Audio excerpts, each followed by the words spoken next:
Неге біз именно намазда Ибраһим пайғамбарға салауат айтамыз дейді ғой.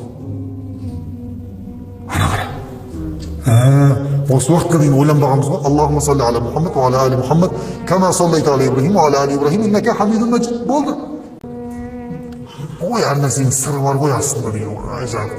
Қараңыздар, себебі намаздың ішінде Ибраһим пайғамбарға сәлем, салауат, берекет айтуымыздың бір себебі дейді. Үлкен имам Бадруддин Айнилер жазып кеткен үлкен кітаптарда айтады, Ибраһим пайғамбар саллаллаху алейхи вассалам жетінші көкте кездескен кезде, ей Мұхаммед, үмметіңе менен сәлем айтшы деп айтқан екен. Ешбір пайғамбар олай айтпаған. Көрдіңіз бе? Сол сәлемге құрмет ретінде ол кісіге біз не істейміз намазда? Сәлем айтады екенбіз, салауат айтады екенбіз.